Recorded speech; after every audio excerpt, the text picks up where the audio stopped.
Bueno, muy buenos días, bienvenidos. Qué gusto estar otra vez aquí con ustedes en nuestro espacio semanal de encuentro.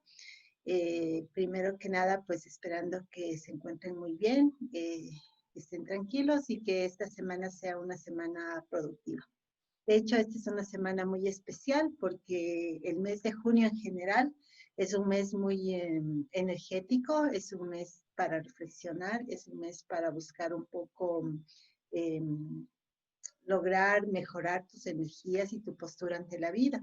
Por eso es que en este mes se celebra el Inti Raymi, entonces más bien quiero empezar hoy por ahí, por decirles que esta semana vamos a trabajar de una manera especial. He decidido o he definido más bien unas actividades un poco menos consumidoras de tiempo, de tal manera que ustedes puedan tener un tiempo adicional para otras actividades que les quiero proponer justamente por el tema de Inti Raymi. Pero antes de ir a eso, quisiera, como siempre, empezar por la lista. Entonces, si me ayudan, por favor, alzando sus manos virtuales para poder comprobar que estamos aquí. Gracias, José. Gracias, Andrea, Dani, Jairo, Jefferson, Julio también, Jonathan, gracias, Carlita, Byron. Veamos, ¿quién me falta? Me falta Isaac. Profe, es que yo trabajo en Linux y creo que no hay esta opción. Tienes la opción de poner un me gusta. En el celular sí, pero en No Linux importa, no hay desktop no. problema. Ya. David Carvajal, Bairo. Ok, bueno. Vamos entonces igual a hacer esta captura para que nos sirva como asistencia. Y eso. No, sí ha habido, profe, ya lo sé. A ver, Alfonso, ¿ves que si hay como? Tú que le estás haciendo mala fama a Linux. ¿Qué pasa? Entonces, de hecho, solo me falta David Carvajal. Gracias, Byron, por cambiar tu nombre. Ahora sí ya tienes un nombre elegible. David, ¿estás ahí? Bueno, nos falta David, pero ya estamos mejor. Ahora sí voy a tomar la foto oficial. Gracias, pues.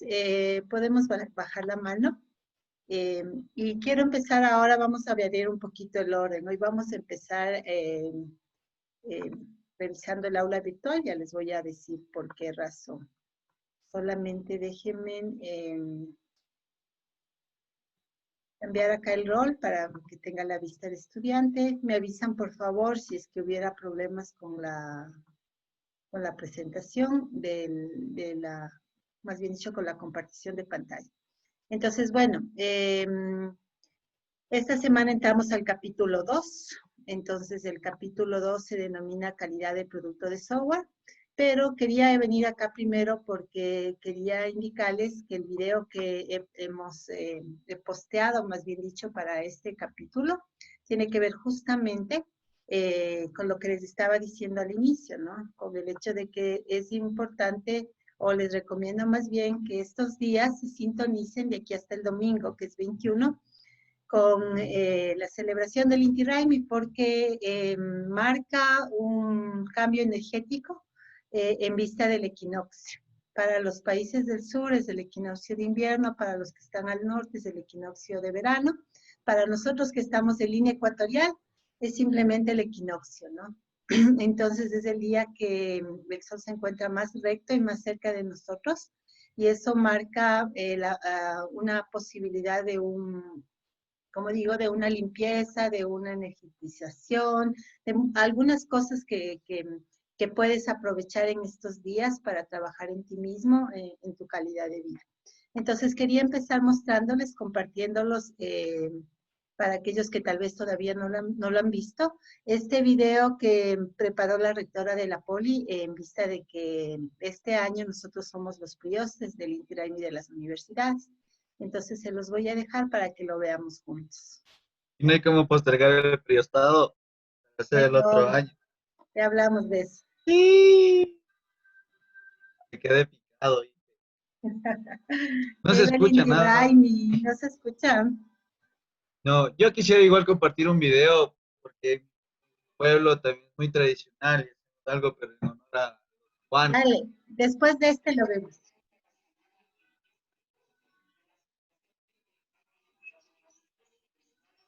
No se escucha nada. Perdonen, ¿no se escuchan? Veamos, ¿qué puedo hacer? Tengo que compartir también audio, ¿no? Ah, A ver, ya le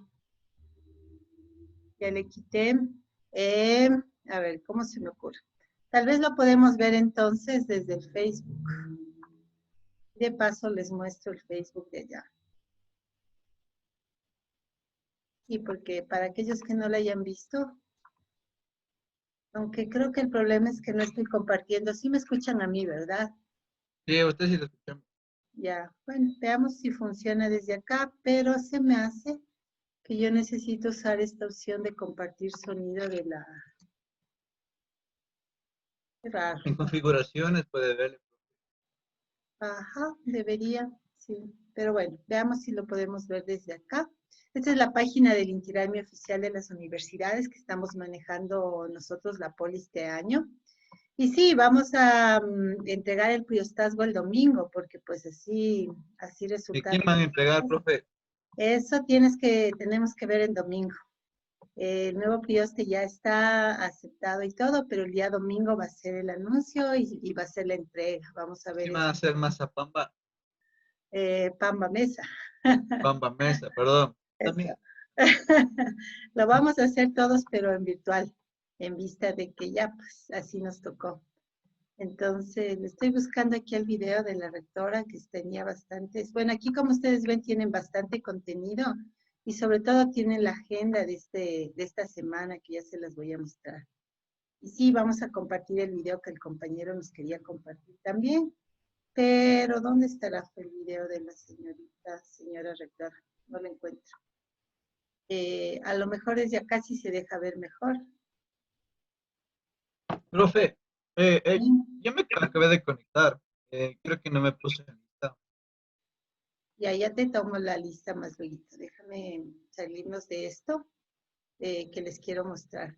Como ustedes ven, hay un montón de contenidos. Pueden ver ahí entrevistas, eventos que ya se han hecho y también la agenda de todos los eventos que hay desde hoy hasta el domingo, todo el tiempo. Entonces, no lo logro encontrar.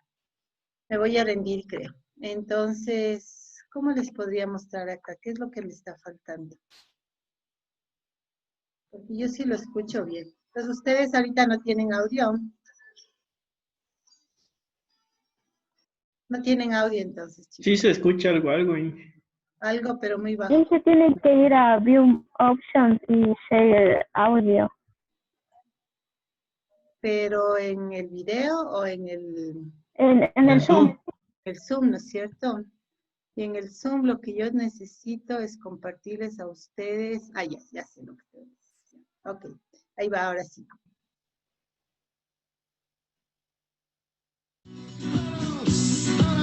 Sí. Ahí sí, Inge. Ahora sí, disfruten.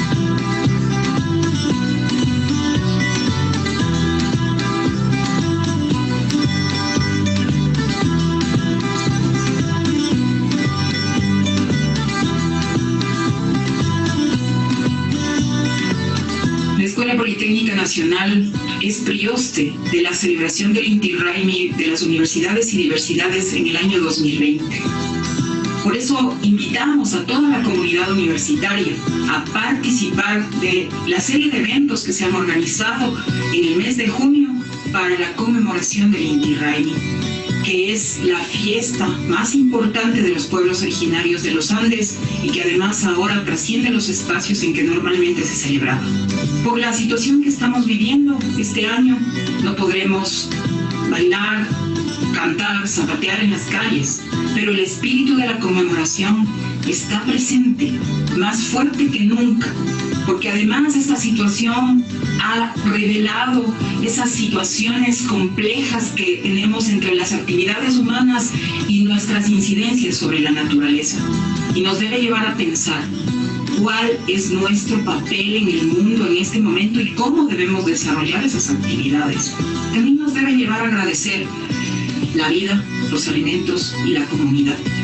Participen en esta celebración a través de los eventos organizados que pueden encontrar en la página de Facebook, que está asociada a el Inti Raymi Universidades y Diversidades, y también en las páginas que todos los que están ahora propiciando esta celebración están colocando. Aprovechemos esta ocasión para celebrar la resistencia, la solidaridad, en memoria de nuestros ancestros y de nuestros orígenes. ¡Que viva el Inti Raymi! Que viva, pues, chicos.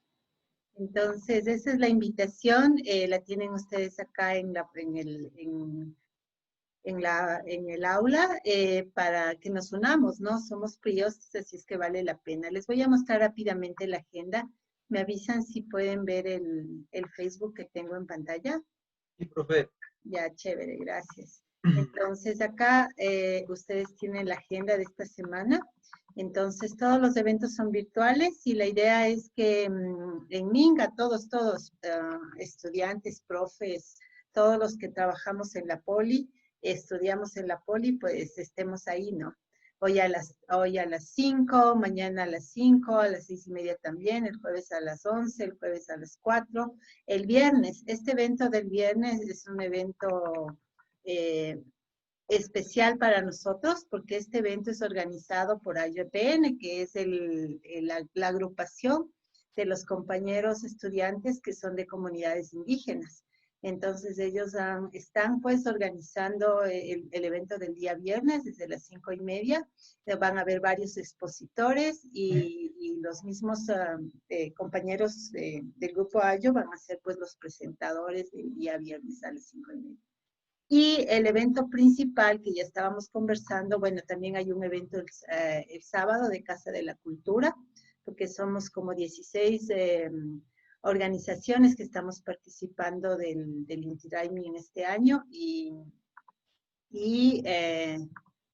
entre ellos la Casa de la Cultura. Y el último evento, aunque está muy chiquitito acá, pero acá lo pueden ver, es el principal el domingo. Entonces el domingo, que es justamente 21, día de equinoccio, día de Inti Raymi, el Hatun Punya le llaman en quichua, que significa el día grande, el día más importante del año, desde la perspectiva de energía, es la celebración principal. Ahí se va a saber quién es el nuevo prioste, ahí nuestra rectora le va a hacer entrega al rector respectivo de la siguiente universidad, y pues ahí vamos a tener una serie de actividades que incluyen, por supuesto, Pamamesa, que incluyen el tema del zapateo. Entonces va a haber música, va a haber comida, algunas sorpresas más, incluso va a haber unos premios por ahí, que ya no les adelanto más porque, bueno, eso los que estamos en la organización lo estamos planificando para todos los que asistan. Obviamente la asistencia es virtual y estamos también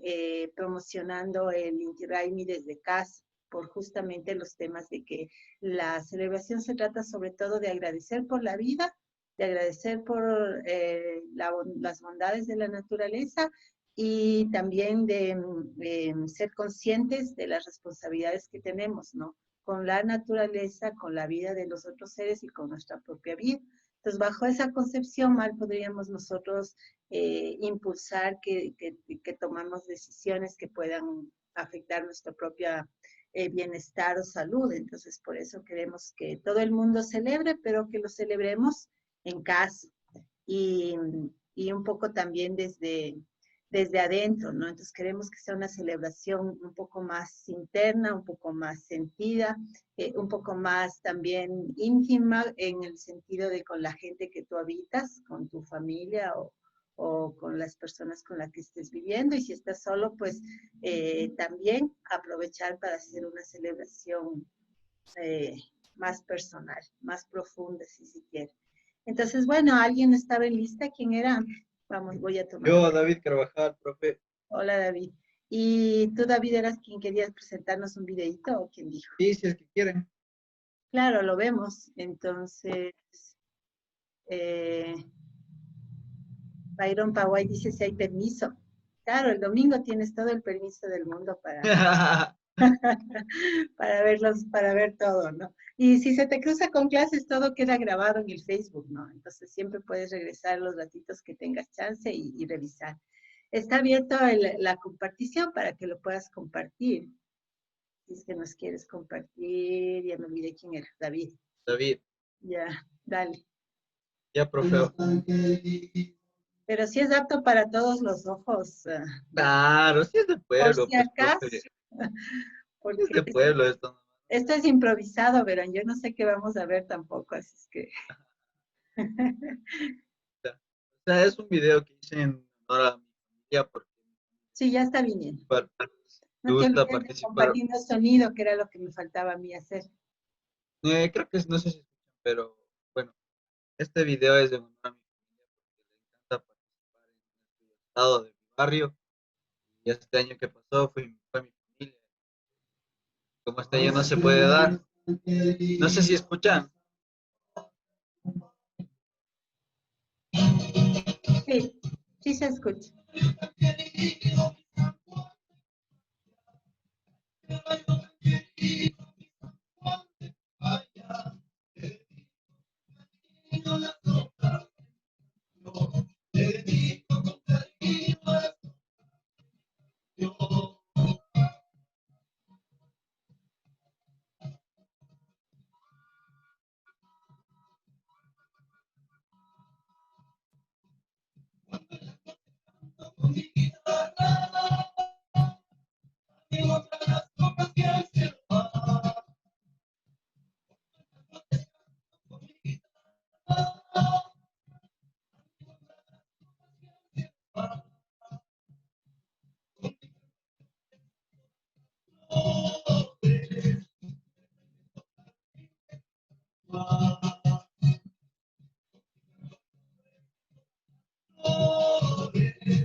Chévere, ¿le puedes por favor cortar? Porque no tenemos mucho sonido. Y André, conversamos un poquito, gracias.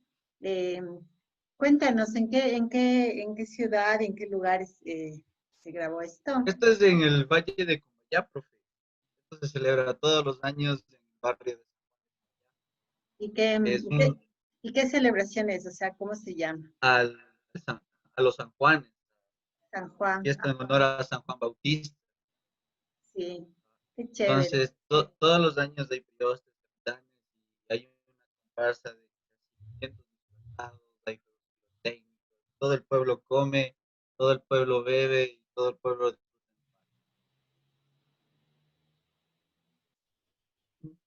No sé, ¿le seguimos viendo? No tenemos mucho sonido, por eso te lo corté. Pero un poco contarles a los demás que en esta época hay, o sea, en estas fechas más bien hay mucho sincretismo.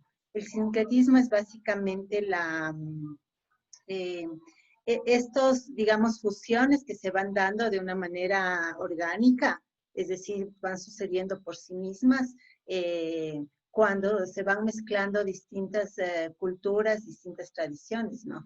Entonces, las celebraciones de San Juan, de San Pedro, el Corpus Christi, son celebraciones que mezclan tradiciones y creencias desde el lado cristiano, católico más bien, con las tradiciones y creencias rituales ancestrales que habían acá, ¿no? Entonces, cuando todos nos encontramos, lo que hemos hecho es simplemente, pues, complementar unas cosas con otras y es donde nacen todas estas variantes de la celebración, ¿no? Entonces, más allá de cuál sea tu creencia religiosa o no, más allá de cuál sea tu identificación, tu autoidentificación, no sé si te consideras más ecuatoriano o más latino, más del mundo, si te consideras mestizo, indígena o cualquier otra cosa, o afro o lo que sea, pues más allá de eso, un poco escarbando, en el fondo todos somos seres humanos, ¿no? Entonces, desde esa naturaleza humana, la que más bien las fiestas, celebraciones más bien, tratan de sacar a flote. Entonces, por eso es tan importante darnos un tiempo para celebrar, para compartir, para vivenciar este tipo de encuentros, ¿no? Claro que como decía la rectora y como veíamos en el video también, lamentablemente ya no vamos a poder estar así entre todos, tan juntos y compartiendo comida y bebida y demás. Pero bueno, de todas maneras podemos celebrar, ¿no? Entonces yo les quería mostrar un par de cosas y gracias David por compartir este video que tengo por acá. Entonces, primero, ¿de quién me puede decir este personaje? Quien sepa el nombre, ¿de qué se trata? Es un demonio. Es el diablo Uma, la representación del sol y la noche. Por allá alguien dijo demonio, alguien Bien y el dijo mal, diablo. diablo Uma. Aya Uma se le dice. Ajá, así es. Aya Uma es el nombre, digamos, quichua tradicional. Autóctono. Ajá, se lo ha traducido con el nombre de Diablo Uma de una manera un poco equivocada, porque Uma en quichua significa cabeza, entonces como vemos, claro, es una máscara para la cabeza, obviamente, ¿no? Y Aya, en realidad, en quichua, en su concepción más pura, significa espíritu, ¿sí? Entonces, el Aya Uma en realidad es un espíritu que sí representa en parte la dualidad del mundo, pero por otro lado también representa la posibilidad de integrar esos dos mundos. Entonces, no sé si ustedes se han fijado los dos lados del Aya Uma y la particularidad que tiene. Entonces, este es el frente y este es el atrás, ¿sí? Entonces, ¿qué diferencia hay entre el frente y el atrás del Aya Uma? Muestra los dos lados de la vida. Sí, Mal, puede ser, puedes verlo así, ¿no? Pero también se dice que el entre el Uma, sol y el ajá, representa la dualidad, pero también representa el hecho de que tú, mira, tiene nariz para adelante, tiene nariz para atrás, ¿no? Si tú pensaras que acá en el frente ves el futuro y acá ves el pasado, dirías que este espíritu tiene la capacidad de, estando en el presente, ubicarse hacia el futuro y ubicarse hacia el pasado, ¿no? Entonces es un poco el entender que la temporalidad en la concepción andina no es lineal, sino cíclica. Entonces, y al ser un ciclo, pasado y presente se vuelven a juntar todo el tiempo y se juntan en el ahora, se juntan en este mismo momento.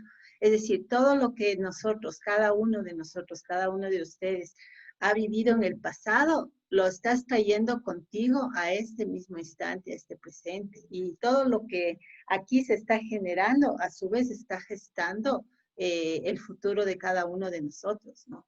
Entonces, cada momento, cada segundo confluyen todo tu pasado, todo tu futuro que vendrá en este mismo instante. Y entonces el espíritu, el Aya Uma tiene esa representación, esa capacidad de ver los dos lados de la moneda, ver el pasado y el futuro, o como decía David, ver, entre comillas, el bien y el mal, la luz y la oscuridad, la salud y la enfermedad, todo lo que es dualidad, ¿no? Pero para darnos cuenta que todas estas contrarios que existen en la vida, en realidad no se oponen entre sí, no conflictúan entre sí, sino que se complementan. De tal manera que la noche, después de la noche viene el día y al día le sigue la noche. Y el día nunca se opone a que la noche llegue y la noche nunca se opone a irse para que el día vuelva. Y eso se repite constantemente, ¿no? Entonces el sol y la luna están en constante armonía, cediéndose espacios de una manera equilibrada, complementándose entre ellos para irnos dando a todos los seres esa posibilidad de luz para activarnos y oscuridad para descansar. Entonces, y ambas cosas, tus espacios de activos y tus espacios de descanso, como hemos dicho antes, son necesarios, ¿sí? Entonces, tan importante como hacer trabajo es también tomarse un tiempo para descansar, para un poco reflexionar, para no hacer nada por último. Entonces, esa es un poco la posibilidad que nos presenta el diablo Uma, ¿no? Y si ustedes se fijan, los diablos Uma un poco lideran la fiesta y van liderando el baile, y el baile también es circular, ¿sí? Entonces, nuevamente la circularidad se refleja, ¿no? Entonces, con los Ayahumas, con los danzantes, con las personas, los músicos que tienen distintos instrumentos, pues vas creando melodías que son sacras, que te llevan también a estados distintos de conciencia, en el sentido de que el círculo, el zapateo, la melodía, la repetición de coplas, te ayudan a entrar en un estado en el cual tú puedes interiorizar muchas cosas que en la normalidad nosotros tal vez no nos damos tiempo de percibir. Esa sería la palabra. Así es que por eso les quería mostrar, acá, la otra cosa que les quería mostrar es este instrumento.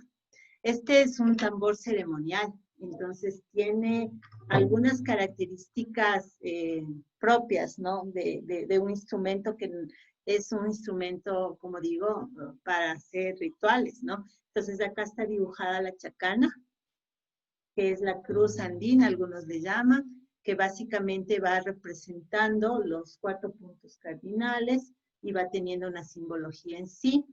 Y acá atrás, casi nadie se fija en las partes de atrás de las cosas, lo que tienes es un tejido. Entonces, este tejido acá, que la persona que hizo este tambor lo tejió a mano, Amaro se llama mi amigo que lo hizo. Mientras él tejía todo esto, él iba cantando mantras, iba haciendo sonidos que iban representando un poco lo que él iba tejiendo. Y aquí lo que tienes es otra chacana. Y en esta chacana lo que vas demostrando es lo que se llama el entretejido del universo, de la Pacha, ¿no? Entonces, en este entretejido, todos nosotros estamos conectados por estos hilos. Y si algo pasa en este hilo de acá, lo que pasa acá afecta a todo el tejido, ¿sí? Entonces, todos nosotros somos puntitos dentro de este gran tejido universal. Y lo que te pasa a ti me afecta a mí. Lo que me pasa a mí te afecta a ti. Y cuando hablo de tú y yo, no hablo solamente de los seres humanos, hablo también de los hermanos animales, de las hermanas plantas, ¿sí? Y más allá de eso, hablas también de los seres no sintientes, ¿no? También están las piedras, también están las cascadas, las montañas. Entonces, todos somos seres que convivimos en un mismo tejido y todos estamos interrelacionados. Entonces, si llegamos a entender eso y en base a ese entendimiento a actuar a consecuencia,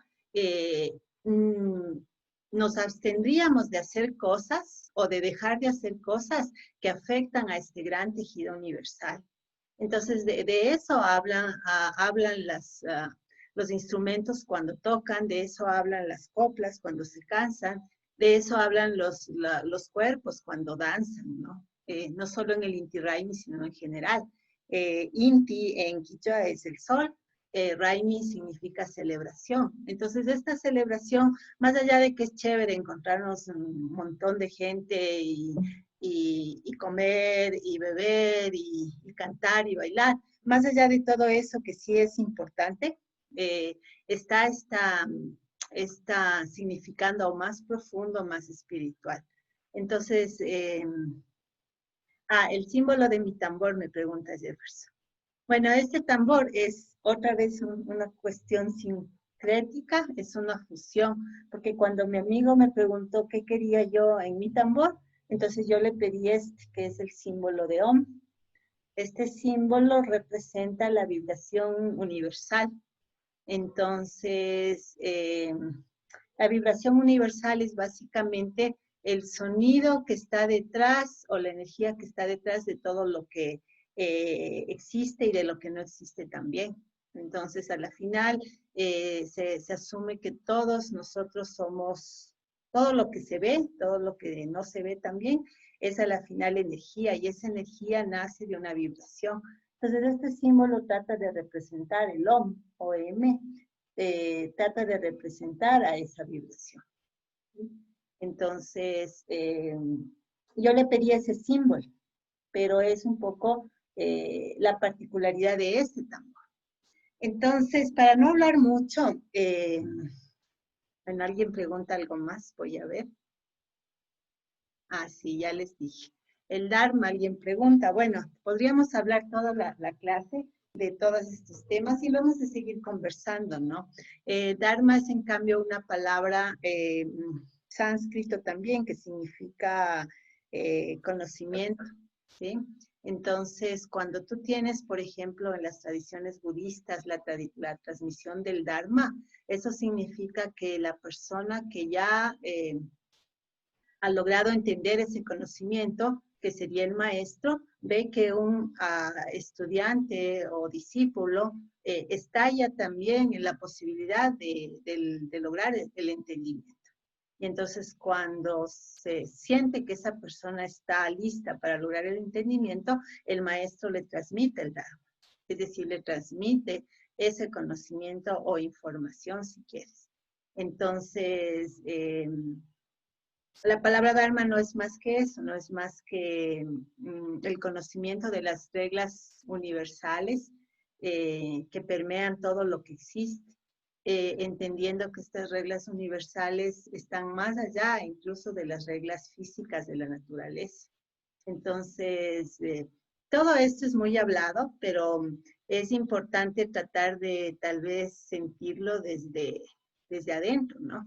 Entonces, les voy a invitar a que ahorita y antes de que se me pase el tiempo, porque la semana pasada ya casi no tuvimos tiempo para tener este espacio nuestro de calidad, que si es que pueden, prendan sus cámaras y vamos a hacer un pequeño ritual entre nosotros en este momento para ver cómo cada uno lo siente, ¿no? Para ver cómo lo experimentas. Entonces, los que puedan, prendamos cámaras, los que no igual, ayúdenme con su postura. Entonces, separa tu espalda de apoyos, o sea, ni pared, ni sillón, ni espaldar, ni cojín, separa la espalda, ponla recta, ponte firme. Lleva tus hombros hacia atrás y hacia abajo.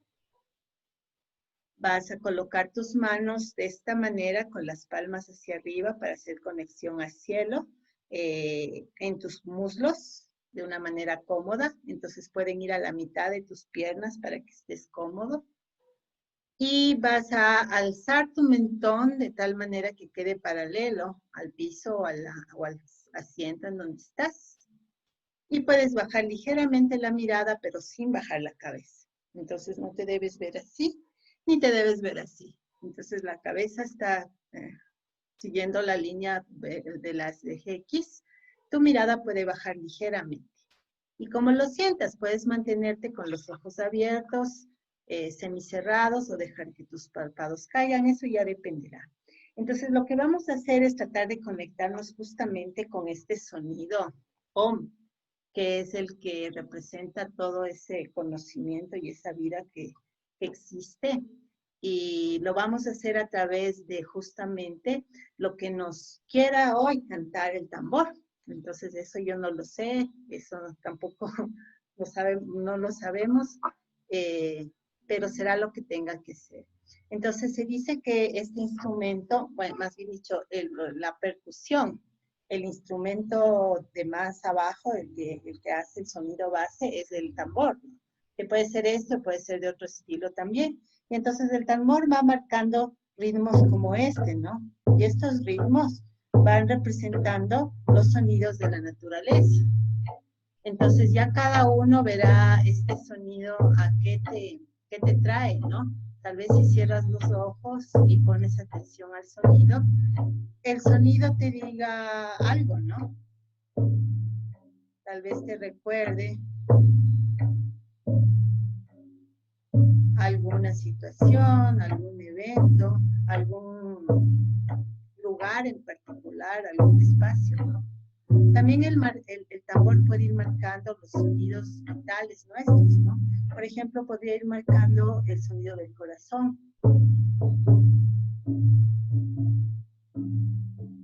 Entonces, si ven, esto ya suena un poco más como para la fiesta, ¿no? Y debajo, encima más bien del sonido base que marca el ritmo de la canción, vendrá pues la guitarra, el violín, la armónica, las voces, silbar, lo que sea, ¿no? Entonces lo que vamos a hacer ahora es empezar a respirar por la nariz, inhalando y exhalando. Y vas a tratar de conectar tu respiración y tu imaginación con el sonido conforme va saliendo, ¿no? Te vas a imaginar a ti mismo como desdoblándote de tu cuerpo físico, saliéndote a un lado y empezando a representar el sonido con tu cuerpo imaginario. E irte imaginando qué tipos de movimientos te antojaría hacer a tu cuerpo para acoplarse a este sonido. ¿Y cómo iría tu cuerpo cambiando si el sonido cambia, ¿no? ¿Qué es lo que ahora harías o haría tu cuerpo para conectarse al sonido?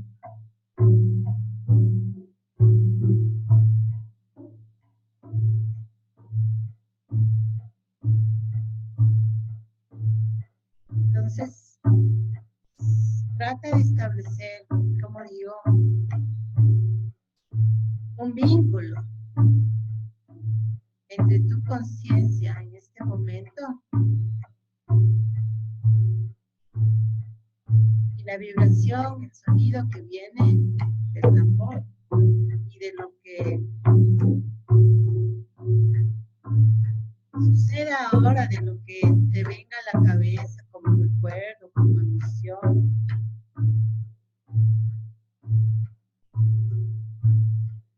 Ya solo tú lo tendrás como para reflexionar, ¿no? Pues cuando bailamos en Inti Raymi o en cualquier otra de las ceremonias sagradas, un poco volvemos a esa conciencia de conexión.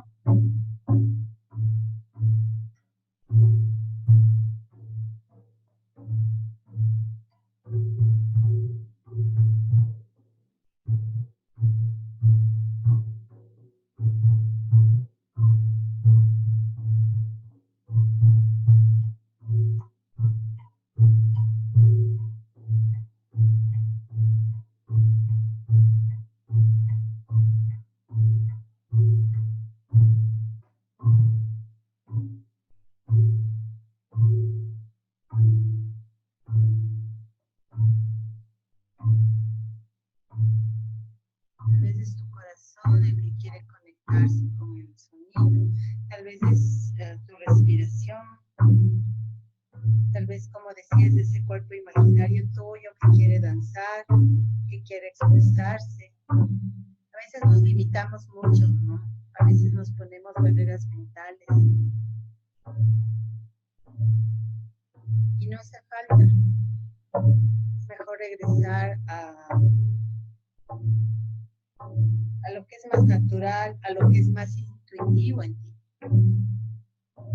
Igual, si no te lleva nada, si no despierta nada en ti, es igual. En eso también hay un aprendizaje y hay un significado, ¿no? Y cada uno de nosotros vamos un poco reflexionando sobre eso, sobre la marcha.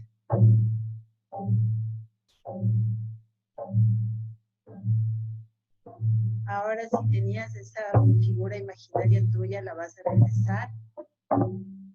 Vas a volver a tu conciencia de tu cuerpo tal como está en este momento, sentado, quieto.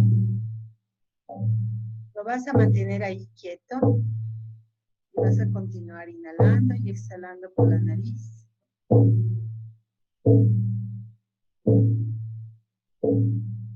Un poco dejando que el eco del sonido diga un poco plasmándose en ti, ¿no? En tu conciencia, en tu intuición.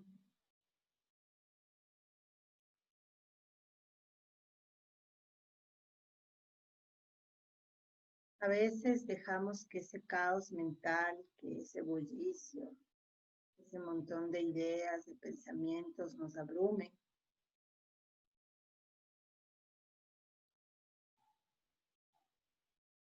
Por eso es importante empezar a entrenarle a la mente, a enseñarle a calmarse, a bajar el volumen, a tomarse un descanso también.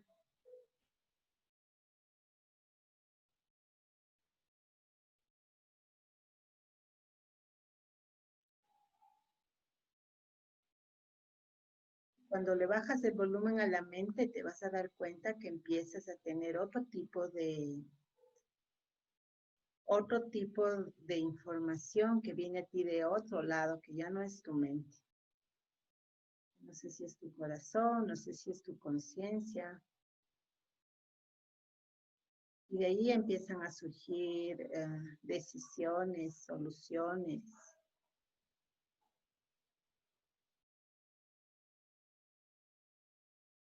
Súper importante buscar espacios de silencio, espacios de quietud.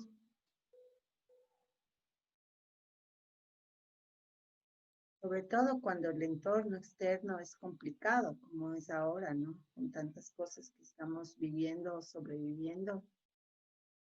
Es importantísimo mantener la calma interna para poder equilibrar con el tumulto externo. Y poder ser más bien generadores de tranquilidad, de optimismo. Ser proactivos para tratar de proponer soluciones o activar soluciones en la medida de nuestras posibilidades. Y si no tenemos recursos, tiempo o lo que sea para poder nosotros activar soluciones, al menos no ser parte del problema, ¿no? Tal vez dejar de generar conflictos, tal vez ser más amables, más solidarios, tratar de entender mejor a las otras personas y por qué sus actitudes, por qué sus decisiones, por qué sus acciones, sin juzgarlas, sino más bien tratando de encontrar también sus razones y tratar de estar tranquilos con ello, ¿no? Entonces, si solo dejáramos de conflictuar en las cosas que están a nuestro alcance, ya sería una ayuda súper grande para la situación.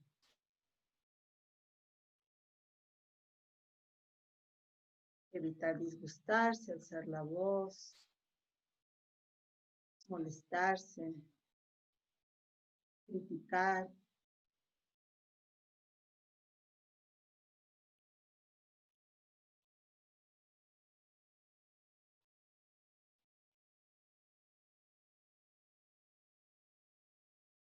La propuesta de estos días entonces es enfocarse más bien en agradecer que de todas maneras hay alimentos, hay agua, hay sol, hay luz, hay salud, puede no ser perfecta, ¿no? Pero la tienes. Y sobre todo, a todos nosotros nos une una misma cosa, que es que hay vida y conciencia.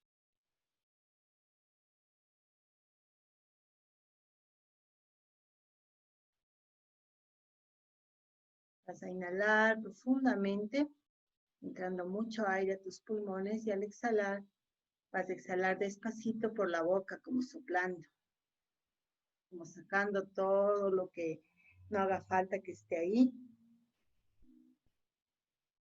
como tratando de regresar a conectarnos con el espacio en el que estamos, con la conexión en la que estamos, pero sin dejar de lado un poco ese recreo que le hemos dado a nuestro cuerpo, a nuestra mente, nuestras emociones.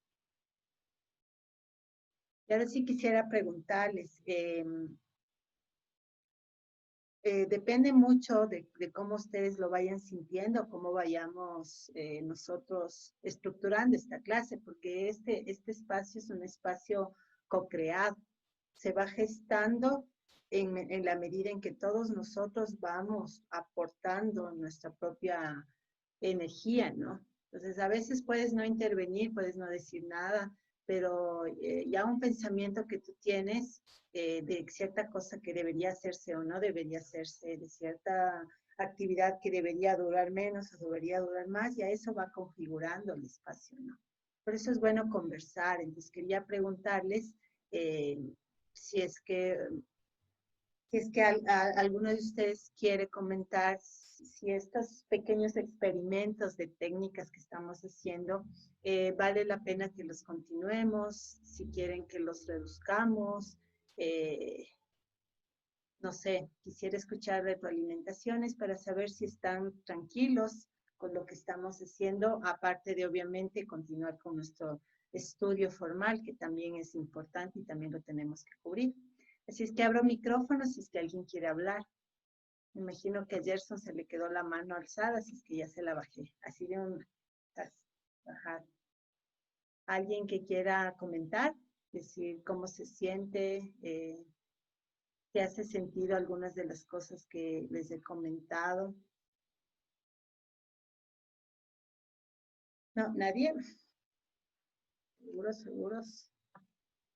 Por cierto, pueden apagar la cámara si se sienten más cómodos así.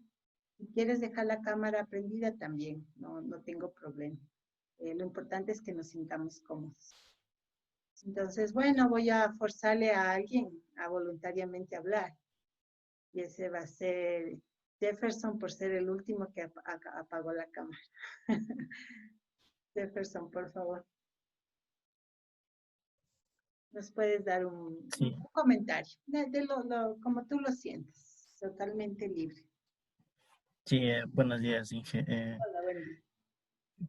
Sí, creo que este espacio sí ha sido, por lo menos para mí, de mucha ayuda porque no sé si era el objetivo del ejercicio, pero con él me sentí, no sé, más relajado, se puede liberar tensiones eh, y pues creo que en, en nuestra situación que estamos viviendo pues nos ayuda mucho y creo que sí sería una buena ayuda tener este tipo de espacios para poder liberarnos de alguna manera. Muchas gracias. Sí, en realidad, bueno, por ejemplo, en técnicas Zen de meditación hay una enseñanza muy, muy bonita que dice que uno de los principios básicos de hacer una meditación Zen es que esa meditación no tiene ningún objetivo. Entonces, la persona que se sienta quieta en silencio a meditar no lo hace buscando algo, esperando algo, con una pretensión. Y un poco lo único que haces es vivir ese momento, nada más. Y entonces, todo lo que hay en la meditación es lo que pasa en ese instante. Entonces, si tú empiezas a buscar un objetivo, si empiezas a direccionar un resultado, eso ya no es meditar. Meditar es simplemente sentarte en quietud, en silencio, a estar contigo mismo. Ahora, eso lo puedes hacer en compañía también, como lo estamos haciendo acá, ¿sí? O lo puedes hacer solo. Y es igual, porque como tal el ejercicio consiste en quedarte a solas y en silencio contigo mismo, a pesar de que estés con otras personas, es una experiencia individual. Y la mayoría de gente que practica coincide en que después de practicar meditación, así sea unos pocos instantes y de cualquier tipo de técnica de meditación, por lo general uno tiene efectos colaterales positivos, digámoslo así. Pero esos efectos colaterales positivos son muy personales. Para Jefferson, por ejemplo, decía que se sintió un poco relajado, ¿sí? Y no necesariamente eso nos pasó a todos, pero para cada quien la experiencia, la única manera de saber qué es lo que te trae es teniéndola. Nadie te puede contar, nadie te puede decir qué es lo que tiene que pasarte, o a lo mejor para ti podría ser, no, nada, o sea, yo estuve ahí, pero nada, solo estaba esperando que se acabe. Entonces, y está bien también. Entonces, lo importante es ir experimentando cosas, ¿no? Para incluso poder decidir que no son para ti, pero en todo caso saber que tuviste la experiencia de primera mano y no te contentaste con que alguien te haya dicho, ¿sí? Entonces, eso es bien importante, porque eso es además el método científico y el método ingenieril. Es decir, tú mismo creas escenarios de prueba, los ejecutas, ves los resultados, haces un análisis y tomas una decisión. Entonces, es también un procedimiento sistemático para hacer las cosas y lo puedes aplicar no solamente en desarrollar software, sino también en tomar decisiones para tu vida, si seguir o no seguir con una pareja, si hacerle o no hacerle una propuesta a alguien, si tomar o no tomar un trabajo, si renunciar o seguir en otro trabajo, si tomar o no tomar una materia, si anular o no una matrícula. Entonces hay muchas decisiones que uno tiene que ir tomando y un poco este proceso sistemático en donde la reflexión involucraría un tiempo de parar, sentarse, estar en silencio y dejar un poco que se dé por sí mismo ese proceso de decidir, es importante. Entonces les pongo como una propuesta para que vean si les sirve o no. Entonces, bueno, vamos ahora sí, porque ya estamos sobre el tiempo, a ir a las otras partes de la clase, que es como siempre revisar lo que hicimos la semana pasada y al final ver rápidamente lo que queda para esta semana, que como les dije va a ser muy cortito para que ustedes puedan conectarse con los eventos de Inti Raymi si es que quieren. Entonces, voy a compartirles mi pantalla. A ver. Vamos aquí. Salgo de acá.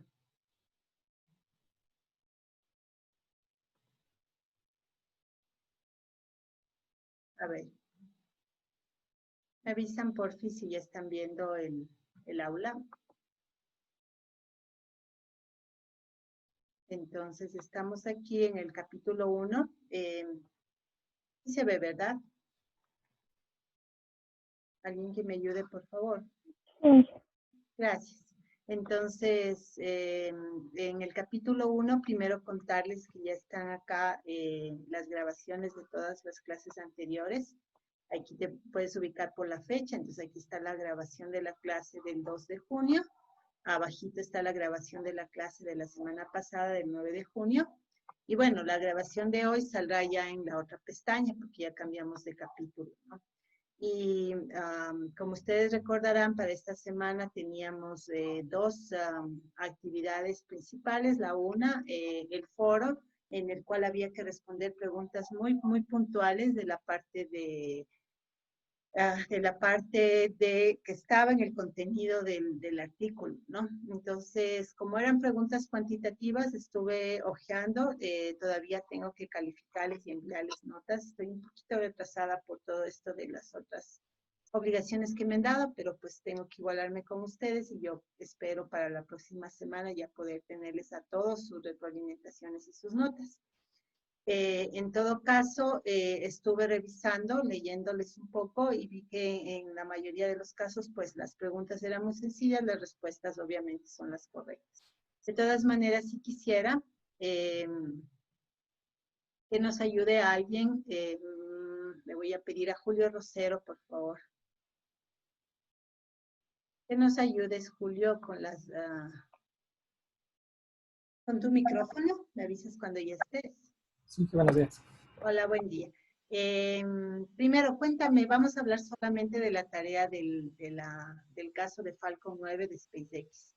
Cuéntame primero, ¿cuál fue tu impresión del video de lanzamiento y aterrizaje? no, el video ya lo había visto antes.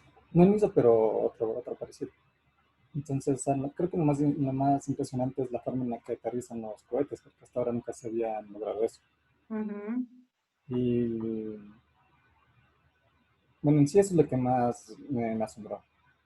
Sí, porque hay una exactitud, ¿no? En la manera como logran volver al lugar exacto en donde está destinado a aterrizar. Entonces, sí, a mí también eso me impresionó mucho, sobre todo porque los transbordadores previos sí tenían conflictos, ¿no?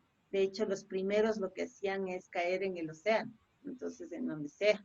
No había control, simplemente veían que más o menos caigan en áreas como es, no habitadas y en el agua para que no se destruyan. Pero ahora fue un aterrizaje prácticamente perfecto. Entonces, cuéntame rápidamente, por favor, las respuestas que había que dar. Eh, ¿Cómo fue que hicieron las pruebas del software? Si no mal recuerdo, hicieron como simularon una prueba en un escritorio y en caso de simulaban fallos, en caso de que los tres computadores que estaban a cargo simularon un fallo, que una de estas tres se apague, cómo reaccionaban las otras computadoras. Y respondieron que no, o sea, respondieron como ellos esperaban, corrigieron el error. Así es, o sea, básicamente las pruebas, y eso es importante que lo veamos porque así es como las debemos hacer, consistieron en diseñar escenarios problemáticos, ¿no? O sea, ¿qué pasaría si un motor se apaga? ¿Sí? ¿O qué pasaría si tal, no sé, tal instrumento falla? Entonces, buscar la manera de que el software tenga la suficientemente inteligencia, robustez, para, a pesar de que esos escenarios sucedan, pueda continuar operando. Esa era un poco la idea de las pruebas. ¿Te acuerdas cuántas personas trabajaron en este equipo de desarrollo? No recuerdo si eran 35 o 25. Eran 30 y algo, pero ¿y a ti qué te parece ese tamaño de equipo? ¿Te suena muy pequeño, muy grande? ¿Qué esperabas tú? Para mí es una muy pequeña. Yo la verdad me imaginé un equipo más grande. Ujú. ¿Cómo crees tú que con tan pocas personas se logró un producto tan complejo de construir? Me imagino que la forma en la que en la que se dividieron el trabajo y cómo trabajan todo en un conjunto. Me imagino que la persona que está a cargo supo muy bien aprovechar las habilidades de cada persona y optimizarlas para poder o sea, lograr ese objetivo con pocas personas. Ujú. Sí, porque es un equipo en realidad pequeño, ¿no? En los proyectos tradicionales, por lo general trabajaban 200, 300 personas, ¿no? En este proyecto trabajaron menos de 40 personas. Es un número récord en cuanto a un equipo y detrás del éxito de este equipo está el tema del agilismo. Es decir, pensar en una propuesta de gestión de proyecto que sea ágil, que implique un equipo pequeño subdividido, como tú bien dices, en actividades más concretas que cada subequipo hace y que va rápidamente tomando decisiones conforme se van presentando situaciones. Entonces son equipos de respuesta ágil a los cambios que se dan dentro del proceso de desarrollo. Entonces eso es un poco lo que les ayudó a que un equipo con muy pocas personas, un equipo compacto, logre sacar un producto de software de esta magnitud. Los lenguajes, ¿en qué lenguaje se desarrolló y en qué lenguaje se hizo la interfaz? Fuertes. El software del cohete estaba en C y en C++. Uh-huh. La interfaz estaba hecha en JavaScript. Uh-huh. Y ¿Tú bueno, de esos cuál manejas tú? C y C++. ¿Y qué te pareció a ti esa información? ¿Te sorprendió? ¿Te pareció lo más lógico? ¿Cuál es tu opinión? Bueno, de hecho sí esperaba que usen un lenguaje como C o C++ para el cohete. Uh-huh. Para la interfaz gráfica, la verdad, no no había pensado en eso, pero según lo que comentaba ese artículo, era como que lo más obvio una interfaz sencilla y que sea fácil de usar, a pesar de que todo esté automatizado. Las personas a bordo podían tomar el control en caso de que sea necesario y para eso necesitaba una interfaz simple. La interfaz tenía que ser simple, pero tú puedes construir una interfaz simple con un lenguaje súper complicado. Sin embargo, JavaScript es normal, ¿no? Es decir, a lo que yo quiero llegar es que para hacer este software, ellos usaron herramientas que están totalmente al alcance de nosotros, ¿no? Es más, muchos de nosotros hemos trabajado con algunos de estos lenguajes o lenguajes parecidos, ¿no? Pues son C++, son lenguajes procedimentales de bajo nivel, sí, pero justamente para poder estar más cerca del tema de control del hardware a través del sistema operativo, que es lo que tú vas a necesitar, mayor tiempo de respuesta, menos capas intermedias en cuanto a arquitectura. Entonces, no quieres un modelo vista controlador, por ejemplo, lo que quieres es un modelo que directamente pueda accionar de la manera más eficiente posible todos los mecanismos que tienen que ser controlados a través del software. Y eso se logra mejor con lenguajes de bajo nivel, como el C, ¿no? O el C++, si ya lo quieres hacer orientado a objetos. Y finalmente, la herramienta de control de versiones, ¿te acuerdas cuál es la que usaron? Su versión. ¿Tú cuáles has usado para control de versiones? Git y un poco de Git. Sí, entonces hay varias herramientas, ¿no? De hecho, sí ha habido una polémica alrededor de Subversion, porque hay muchos detractores de Subversion, ¿no? Pero, sin embargo, en este proyecto decidieron usar ese mecanismo y pues les fue bien. Más allá de que uses, si usas Git o Subversion o lo que sea, lo importante es llevarnos la lección de que es necesario establecer una plataforma para versionamiento dentro de cualquier proyecto, ¿no? No necesariamente tiene que ser un proyecto complejo que mande una nave al espacio y le regrese. Puede ser una cosa muy sencilla que tú estés haciendo para un cliente local. De todas maneras, el tema de control de versiones es súper importante, así como el tema de hacer pruebas bajo escenarios complicados. ¿Algo más que quieras agregar tú? Eso creo, no recuerdo mucho la tarea. Hice esta semana y no me acuerdo mucho. Está bien, Julio, no pasa nada. Gracias. Vamos entonces ahora a revisar asimismo los ejercicios que estuvieron planteados del capítulo 2. Entonces le voy a pedir a Carlita Rebel, porfa, si puedes compartirnos más bien tu deber del ejercicio del capítulo número 2, porfa.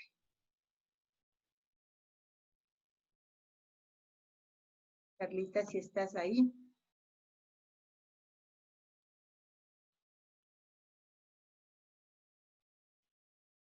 Parece que no me escucha, no sé si se va a volver, como saben decir. Entonces, ya, pues como Carlita no estuvo, es más, ya se fue para abajo.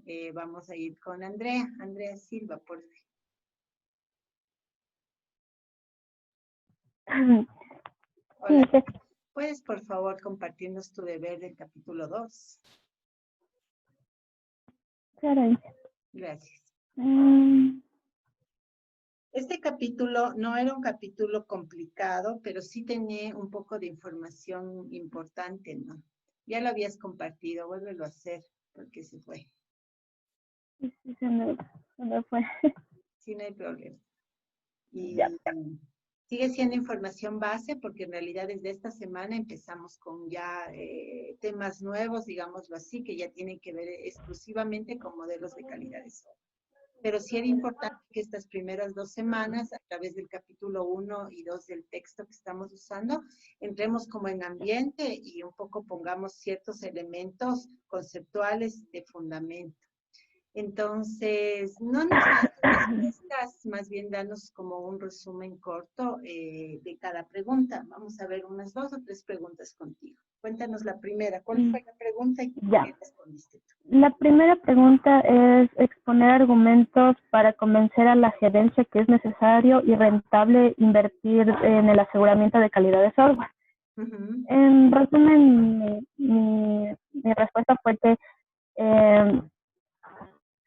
debemos convencer al gerente que no invertir en el aseguramiento de calidad traerá consecuencias. Y al invertir ahorraremos tiempo, dinero y esfuerzo. Sí, correcto. Básicamente es eso, pero también tienes que ir con un argumento concreto. Entonces, la recomendación y de lo que a mí me ha funcionado cuando he tenido que explicarle a gente que no visualiza el impacto que podría tener una falla, es llevar un ejemplo concreto. Entonces, digamos que tu futuro cliente, el gerente con el que tienes que hablar, es del área bancaria, ¿sí? Entonces, le llevas un ejemplo concreto, así como vimos en el capítulo de algunos casos clásicos de fallos de software y con consecuencias. Haces un poco de investigación, buscas un ejemplo concreto de algún producto de software bancario que haya fallado y que haya causado al banco perder plata, perder prestigio, irse a juicios, yo qué sé, y le muestras, ¿no? Y le dices, mira, pasó en tal año, le pasó a tal banco, fue tal este problema, fueron tales las consecuencias.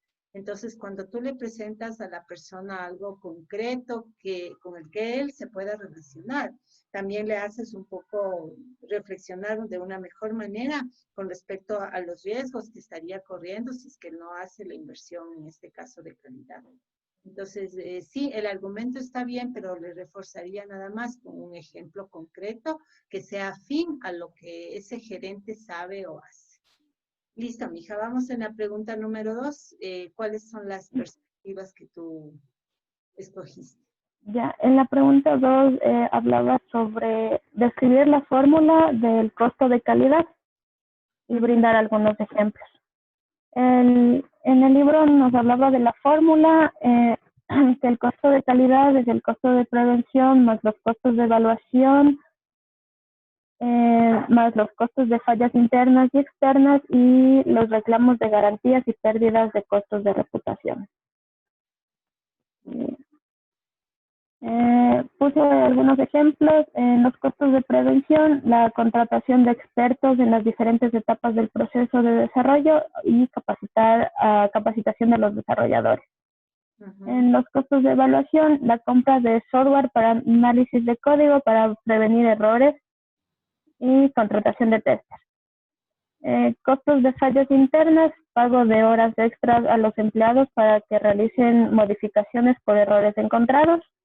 En costos de fallas externas, el retraso en las entregas por las modificaciones que se necesiten hacer y las multas por el incumplimiento del contrato. En reclamo de garantías y costos de pérdidas, el costo de mantenimiento de software o producto para mantener la reputación durante la garantía ofrecida al cliente. Ahí habría que tomar en cuenta dos visiones, la que Andrea ha puesto, que es la visión desde nosotros como los que desarrollamos, ¿no? Y sí, ella ha puesto ejemplos válidos de cada una de las cosas que pueden aumentar el costo desde nuestra perspectiva, ¿no? Si yo me retraso, entonces a lo mejor me multan y esa multa obviamente ya me representa un valor financiero. Pero a esa perspectiva de nosotros como desarrolladores también hay que verla, hay que agregarle la perspectiva desde el lado cliente. Entonces, por ejemplo, si hay una falla externa, ¿cuáles son costos que le puede ocasionar al cliente esa falla externa, ¿no? Por ejemplo, le puede ocasionar que deje de vender, le puede ocasionar que pierda clientes, le puede ocasionar lo que tú decías más abajo, que pierda su reputación, y eso a su vez le repercuta en perder un posicionamiento en el mercado.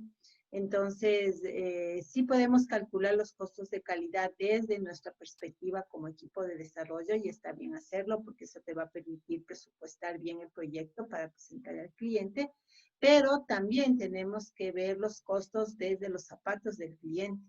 para poder a hacer justo lo que tú decías, Andreita, hace un rato, ¿no? Hacer el comparativo de, mire, si usted no invierte en aseguramiento de calidad, esto es lo que le va a costar, ¿sí? Porque todo tiene un precio, ¿no? Todo tiene un costo.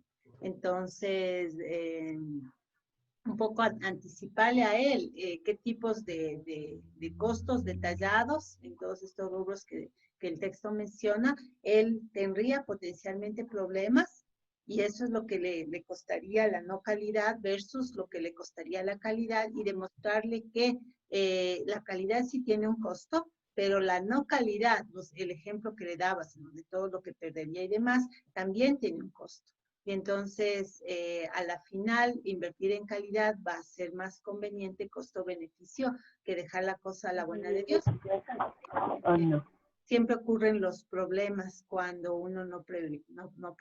Pero la fórmula está bien y también los ejemplos si lo ves desde nuestro lado de desarrollo. Veamos la siguiente pregunta y con eso terminamos contigo, André. La siguiente pregunta es sobre la relación entre la calidad de software y el costo total de detección y prevención. Aquí le investigué un poquito en el nivel de calidad aceptable, porque estaba un poquito confundida con en el libro. Okay.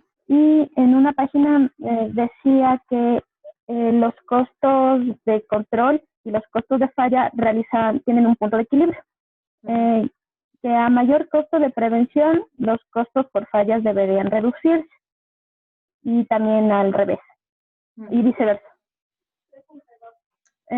Por lo que se tendrán que esforzar en prevenir y detectar defectos hasta el punto en que el costo de control sea mayor que la reducción en los costos por falla. Y este punto se le denomina el nivel de calidad aceptable. Es decir, para los demás, llegas ahí a un punto llegas ahí a un punto medio, ¿no? En el cual tú tienes que decidir dónde te estacionas en cuanto a cuánto gastas, porque los costos es la plata que tienes que poner, ¿no? Cuánto gastas en aseguramiento de la calidad versus cuánto te ahorras en posibles fallas futuras.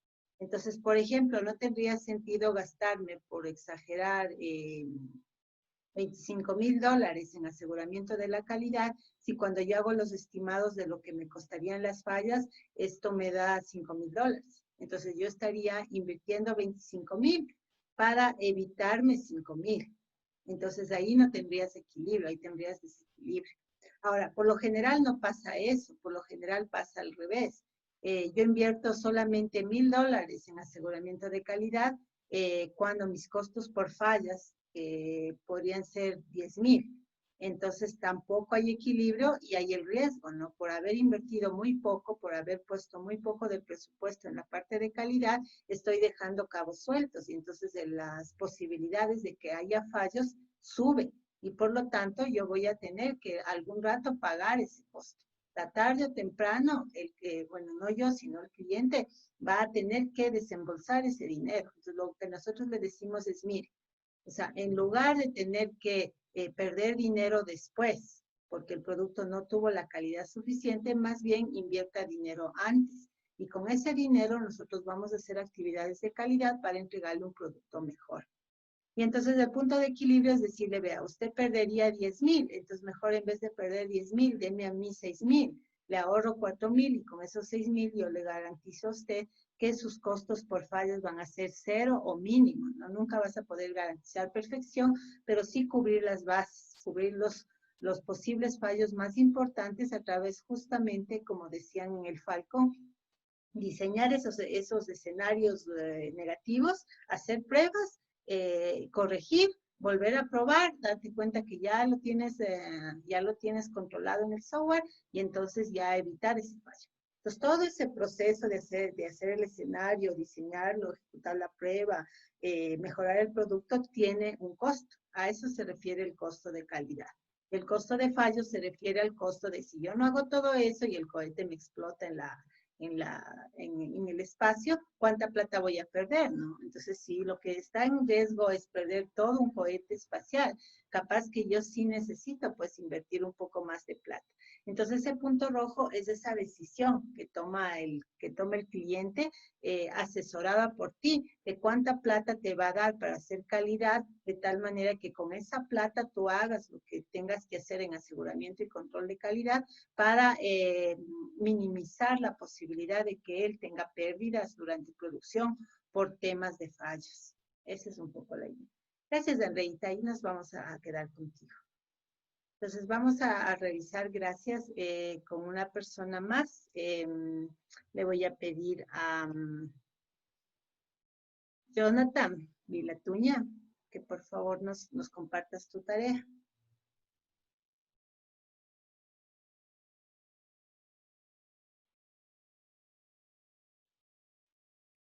Gracias, Jonathan.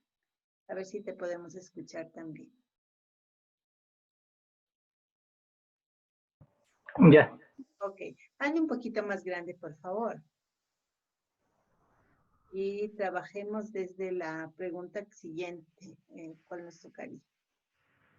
Nos tocaría la 2.4, que dice que cuáles son los beneficios de identificar, eliminar defectos al principio del ciclo de vida del software. Yo le puse como beneficios que nos ahorra el tiempo, dinero y esfuerzo, y que nos sale más conveniente encontrar un error en las etapas iniciales del proyecto, que son en la especificación de requerimientos y diseño, en la construcción y pruebas de integración, puesto que ahí el costo no es tan alto. Y cuando ya pasa a la siguiente, que pasa a las pruebas de aceptación, el costo aumenta hasta 10 veces más de lo que podía haber costado encontrar el defecto en etapas anteriores. Y peor aún, si es que el sistema ya está en funcionamiento, puede costar hasta 3 veces más de lo que costó una vez pasadas las pruebas de aceptación, corregir el fallo. Y un poco detrás de eso, que está muy bien respondido, está el hecho de que conforme más avanzas en el ciclo de vida del producto, el defecto se repercute más, ¿no? Digamos que el defecto era un requerimiento mal planteado. Entonces, si lo hubieras corregido en el documento en donde estaba mal planteado, sí tenía un costo, ¿no? Pero era un costo pequeño. Pero si se queda ahí y pasas a diseño y en base a ese requerimiento mal planteado se diseña una interfaz, y luego pasas al programador y el programador en base a esa interfaz diseñada, en base a ese requerimiento mal planteado, codifica, ¿no? Y luego el otro diseña pruebas y luego el otro prueba. Entonces ya en la cadena se van acumulando más cosas que hay que cambiar. Entonces llegas a pruebas de aceptación y el cliente se da cuenta. Y te dice, no, pues yo te dije que el campo no era binario, sino era una lista. Y en efecto, el cliente, o sea, está en lo correcto, no era binario, sino que el que cometió el error fue el de la especificación. Entonces, ¿qué me toca? Borra y va de nuevo a esta especificación, cambiar la especificación, cambiar el diseño, cambiar el código, volver a probar y regresar a pruebas de aceptación. Entonces, de esa vuelta que tocó retrocederse full atrás, evidentemente cuesta más que si yo solo hubiera retrocedido desde el diseño o desde el código. ¿Sí? Y sobre todo ya a prueba, ¿por qué diferencia las otras pruebas de las de aceptación? Porque las de aceptación son con el cliente. Entonces, sobre todo también ya tienes una pérdida de reputación con el cliente. Porque ya el cliente te dio encontrando, digámoslo así, un defecto. Cuando es nuestra responsabilidad sacar antes de que el cliente los vea la mayor cantidad de defectos posibles. De tal manera que en pruebas de aceptación, idealmente, si nosotros no pudimos encontrar defectos, menos los debería poder encontrar el cliente. ¿Sí? Y evidentemente la idea sería que en producción no suceda nada grave, ¿no? O sea, siempre se nos va a escapar cosas, pero que no sean cosas de gravedad. Que todas las cosas de gravedad las hayamos probado incluso antes de mostrarle al cliente en pruebas de aceptación. Esa es un poco la moraleja detrás de la pregunta 2.4. Vamos a la 2.7, por favor. Y a la 2.7, nombre 5 de los 10 principios culturales de la ingeniería de software. Bueno, yo puse estos que me considero importantes. Y es que las personas deben sentir que su trabajo es apreciado. La otra es La mejora continua es un proceso de desarrollo de software, es posible y esencial. La otra es, asegúrese de que sea un compañero y no un cliente quien encuentre el defecto. La otra es una clave para la calidad del software es realizar repetidamente todos los pasos de desarrollo, excepto la codificación. La codificación solo debe hacerse una vez. Y la última que puse, si mide lo que haces, puedes aprender a hacerlo mejor. Sí, súper bien escogidos, aunque en realidad todos los 10 principios son, como ustedes vieron, importantes, ¿no? Jonathan, ¿tú has has trabajado afuera en pasantías o en trabajos remunerados o aún no? Sí, ya trabajé en las pasantías y por eso puse la primera, Ya. porque Iba a decir, de esa experiencia real tuya, ¿cuál de ellas viste peor aplicada en tu vida, en tus trabajos? bueno, nosotros estuvimos trabajando, bueno, y mis compañeros y yo, pero Ujú. lo que pasó fue que el jefe muchas veces no nos hacía sentir como que nosotros estuviésemos trabajando, sino nos decía que no hacíamos nada en el trabajo, pero nosotros a veces pasábamos hasta más de las horas de las pasantías consultando cómo resolver ciertos problemas ahí. Ujú. Y por eso fue lo que puse la primera, que deben sentir que su trabajo es apreciado. Es correcto. Sí, porque nuestro trabajo, y eso ya lo he dicho antes y lo seguiré diciendo, es complejo. O sea, hacer software no es una cosa trivial. Yo no desmerezco ningún otro tipo de trabajo porque no conozco, pero sí sé que el trabajo que nosotros hacemos, y lo sé por de primera mano porque me ha tocado, igual que ustedes, sentarme a codificar y aprender un lenguaje sobre la marcha y todo eso. Entonces, sé de primera mano que lo que hacemos no es una cosa que sea sencilla, ¿no? Obviamente, a la final, con tenacidad y con dedicación y como tú dices, metiéndole a veces más horas de lo que nos están reconociendo, incluso en pago, o aunque sean un gracias, uno va sacando las cosas, ¿no? Sí es una actividad intelectual compleja que requiere mucha concentración. Por eso es importante aprendernos a concentrar también para no cometer demasiados errores cuando estamos produciendo el software, porque los errores que cometemos se van a ver reflejados enseguida como defectos. Y luego eso va a tener un costo, ¿no? Aunque sea el costo de sacarles, de hacer las pruebas, encontrarles y sacarles, eso ya tiene un costo. Entonces, sí, yo también he vivido de primera mano todos los principios y por eso me gusta mucho este libro, porque el aporte ha logrado resumir la esencia de las cosas que hemos vivido, quienes ya llevamos algún tiempo, tenemos ya experiencia de trabajo en nuestra área y los ponen, ¿no? Entonces, yo me imagino que todos ustedes, si aún no han trabajado a futuro, algún rato, si regresan a ver estos 10 principios, se van a identificar con la mayoría de ellos, si no con todos. Gracias, Jonathan. Vamos a la última pregunta, la 210, contigo. Ya. La 210 aplica el código de ética e indique las dos cláusulas principales que se han infringido en las siguientes actuaciones. Ajá, entonces quisiera que escojas solo una, la que te pareció, la que te impactó más a ti, de los escenarios que puso, porque habían varios, ¿no? A ver, el primero fue que Peter, un ingeniero de software, desarrolló software para su empresa. La empresa desarrolla y vende software de inventario. Después de meses de trabajo, descubre que está atrapado con respecto a varias partes del software. Su gerente, que no comprende la complejidad del problema, quiere que el trabajo finalice esta semana. Peter Peter recuerda que una colega, Francis, le había mostrado módulos del paquete de software comercial que ella desarrolló en otra compañía. Después de estudiar este paquete, Peter incorpora directamente algunos de estos módulos en su software. Sin embargo, no le contó a Francine ni a su jefe y no mencionó esto en la documentación del software. ¿Qué cláusulas del código violó Peter? Bueno, yo primero puse el de gestión, puesto que él no pudo entablar una relación con el gerente, con su jefe, para que le aplace un poco más el tiempo en el que tenía que entregar el sistema. Aparte de eso, también puse el otro principio que es de compañeros, puesto que él tenía que haber hecho valer el trabajo, haber nombrado de dónde tomó cierta parte del trabajo y tenía que haberlo documentado para que así no presente fallos en el sistema. Y para, Según yo, violó esos dos códigos de ética. para reconocer al verdadero autor, ¿no? Que en este caso parece que fue la colega. Sí. Y otro que yo le añadiría ahí es el principio de la profesión.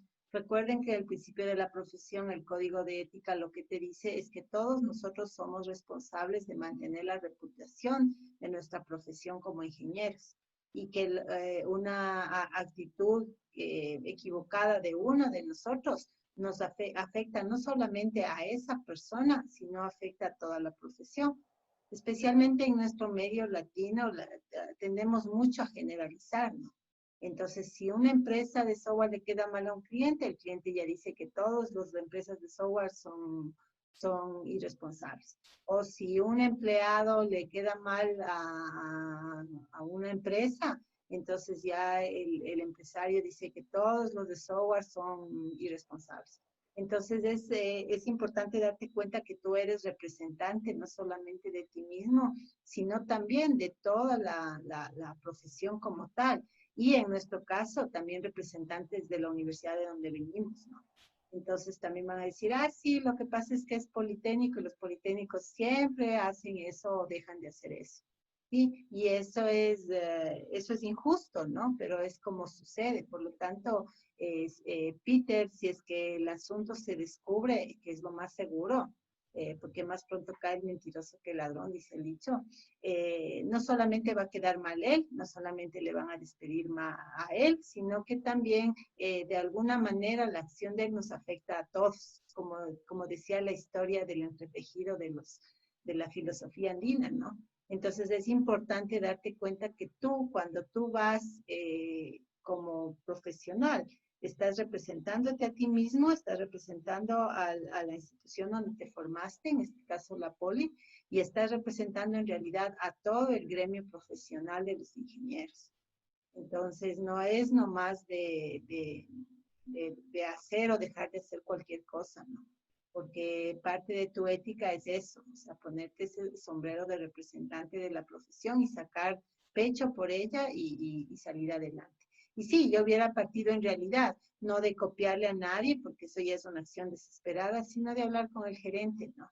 Y un poco darle una clasecita de calidad de software y de cómo es importante asegurarse que el producto, más allá de que se atrase, esté bien, porque entre que salga a tiempo mal y se salga atrasadito bien, pues evidentemente la segunda es una mejor opción. Entonces, sí, de acuerdo contigo, pero sí hacer el reflexionario lo de la profesión. Gracias, Jonathan. Entonces, le podemos cerrar ahí tu pantalla y vamos a ver una persona más, si es que está activo Lenin Muñoz. Sí, Inge. Ayúdanos con tu documento del deber, por fin. Ya.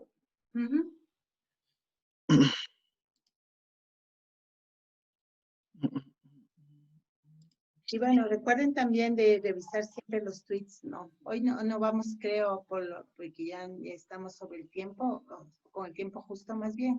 No creo que vamos a avanzar a hablar de tweets esta semana, pero la próxima sí, ya terminado el Inti Raymi, ya me desocupo de eso y ya tendremos más, organizaré mejor el tiempo para poder tener tiempo para todo. Entonces, cuéntanos, ¿cuál era la siguiente pregunta? Ya, Inge, es la pregunta. No, sí, la 214. Sí, porque estábamos en la de los escenarios de ética. Sí, de la historia del caso del OZ94. Ajá. Ya. Lo que yo pude identificar que se infringió. Primero haznos un resumen rapidito del caso, ¿no? Sí, de lo que te acuerdas, de qué se trataba este sistema y cuál fue qué fue lo que pasó con él. el caso del OZ94. Lo que yo me acuerdo de lo que yo leí, Inge, fue que al momento había una empresa que se llamaba Armis, perdón, AMR, que brindaba servicios de Armis.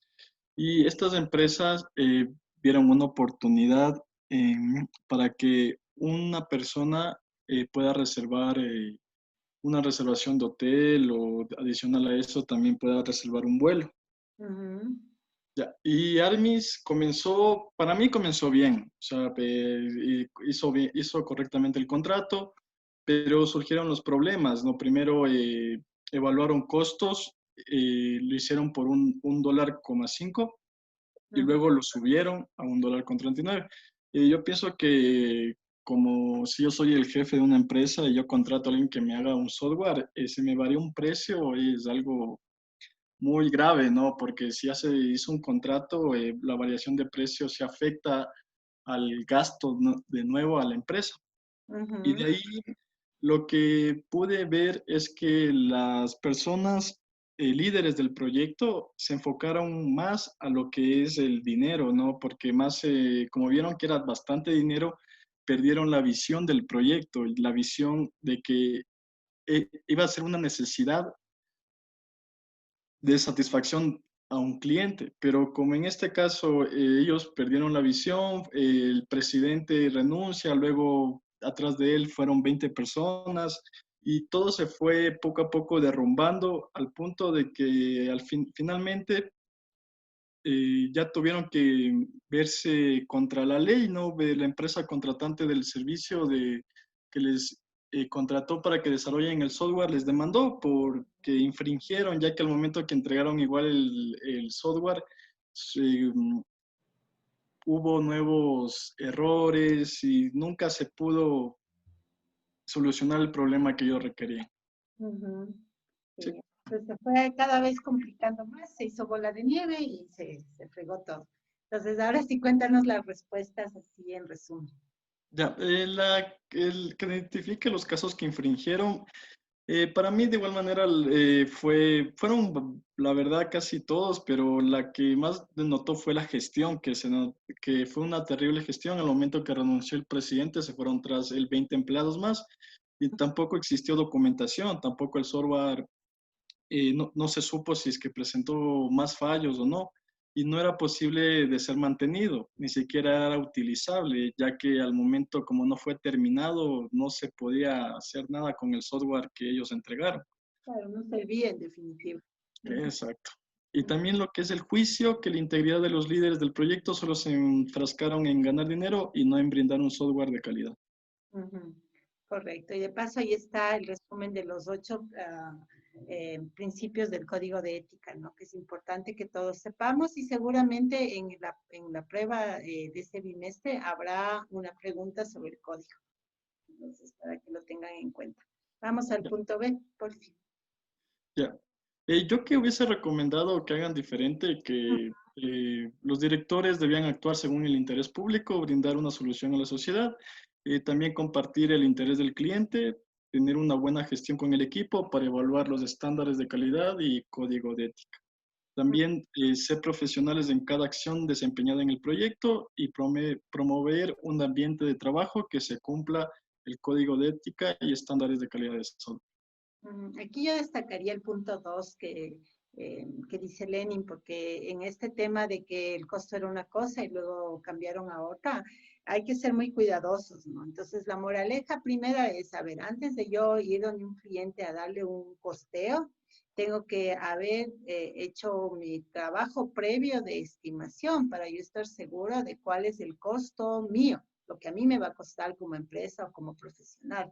A ese costo tuyo, ya tomando en cuenta todos los rubros que tú vas a tener que costear, ¿no es cierto? Todos los gastos que vas a incurrir para hacer ese producto, le tendrás que sumar o añadir tu rentabilidad, ¿no? Porque no vas a querer salir descontadas, ¿no? O sea, tú no quieres vender algo en $10 que compraste en $10. Entonces, ¿dónde está tu ganancia, no? Entonces, tiene que haber un rango aceptable de rentabilidad que le tienes que añadir. Entonces, tus costos más tu rentabilidad se convierte en el precio que le propones al cliente. Ahora, ahí tú puedes jugar un poco con este tema de las negociaciones, las rebajas, pero lo único que tú podrías rebajar es parte de tu rentabilidad, jamás tus costos, ¿no? Por decir algo, que yo me ponga un restaurante y que venda los almuerzos a 2.50, se me ocurre. Y entonces yo veo mis cuentas y veo que yo estoy gastando 2.25 en cada almuerzo. Entonces me estoy ganando 25 centavos por almuerzo que vendo. Viene alguien y me dice, oye, rebájame, te voy a comprar almuerzos todos los días, pero dame a $2. ¿Puedo o no puedo? Evidentemente no puedo, porque a mí me cuesta 2.25, no lo puedo dar a 2, no puedo ir a pérdida. Entonces yo ya tengo que ir con mis cuentas claras, sabiendo cuánto le tengo que cobrar, cuánto de eso es mi ganancia, de mi ganancia cuánto yo puedo ceder y dónde llega mi punto de inflexión, dónde yo puedo decir imposible. Entonces, eso no lo hicieron bien.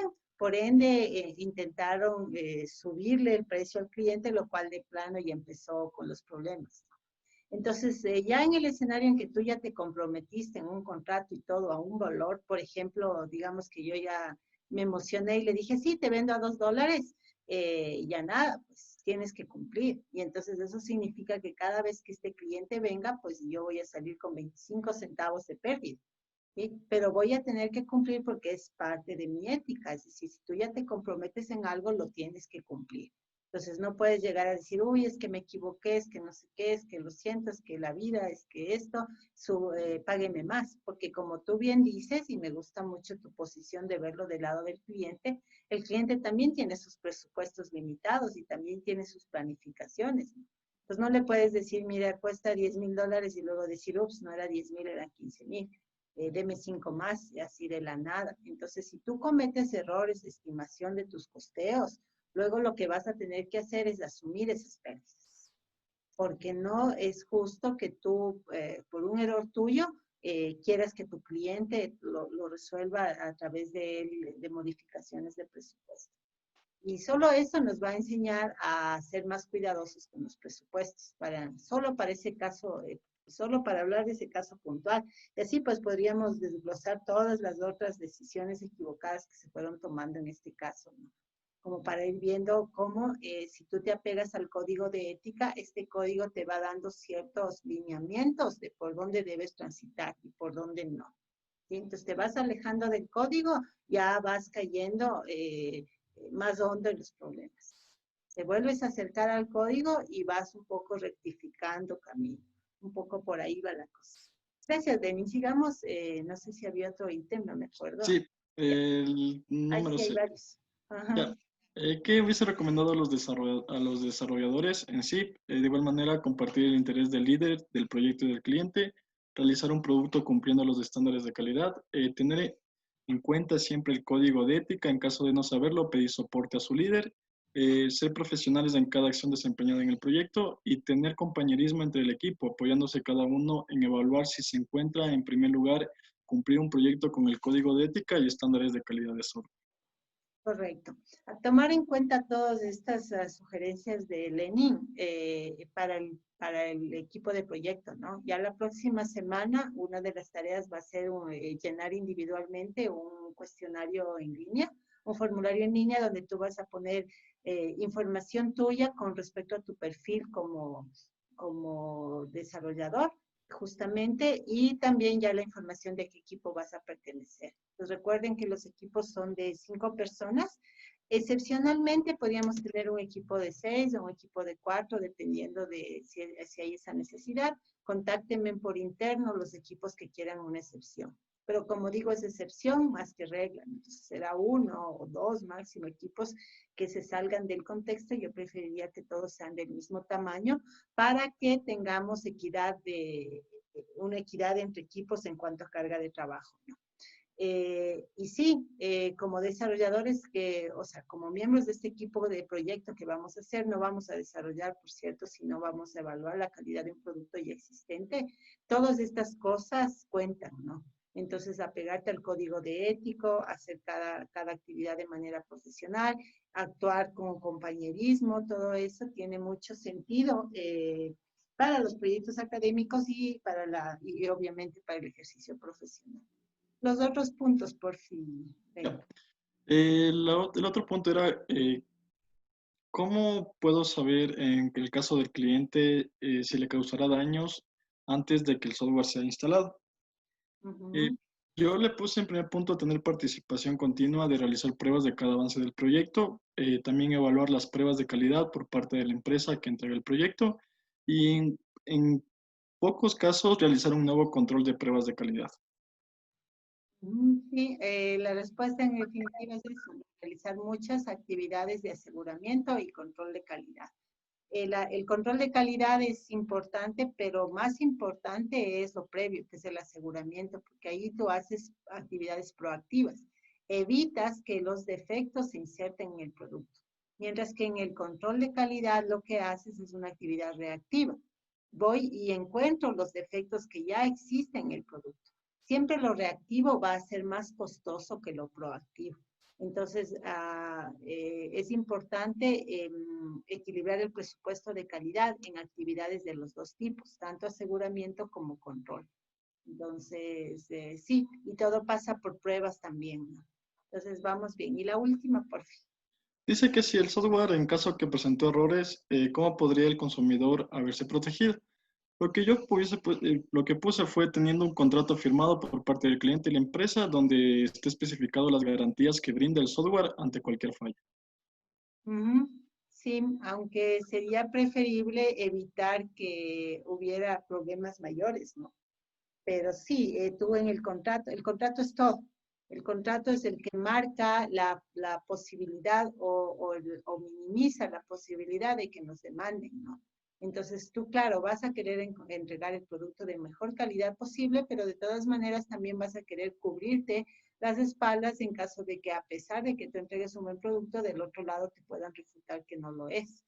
Entonces es importante tener una plantilla de contrato que haya sido revisada por algún profesional legal, que sepa también cómo funcionan las leyes respectivas acá en Ecuador o donde sea el país que vayas a firmar este contrato, a donde corresponden las leyes que tengas que regir. Y con esa plantilla, usarla de base para todos tus contratos. Entonces, sí vas a tener que invertir ese costo, sí, pero vale la pena para justamente tratar de tener un respaldo también legal en caso de que no podamos llegar a acuerdos con los clientes por fuera de las cortes, que puede pasar también.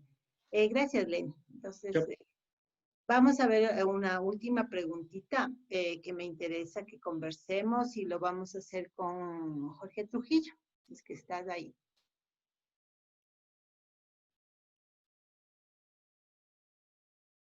¿Sí estás, Jorge? Sí, Inge. Ok, gracias. Hablemos del TERAC 25. Ponnos, por favor, tu tarea. Ya le comparto. Uh-huh. Y mientras nos compartes, cuéntame, ¿tú habías escuchado antes de este caso? No, la verdad que no. Ya, ¿y cuál es tu impresión o tu comentario con respecto al caso? Es que hubo muertes, entonces esto ya es grave, ya, muy grave, entonces. Uh-huh. Y bueno, a pesar de que todo el mundo se enfoca en los fallecidos, no hay que olvidarse que también hubo las excusas. Sí, pero también hubo personas que no fallecieron, pero sufrieron quemaduras graves, personas que no se supieron si a la final fallecieron por el cáncer que lamentablemente ya tenían, o por la máquina, o por las consecuencias de las quemaduras que la máquina causó en una persona que ya tenía una condición de cáncer. Entonces, a la final nunca se sabrán cuántos mismos personas fallecieron por el fallo del software del STERAC.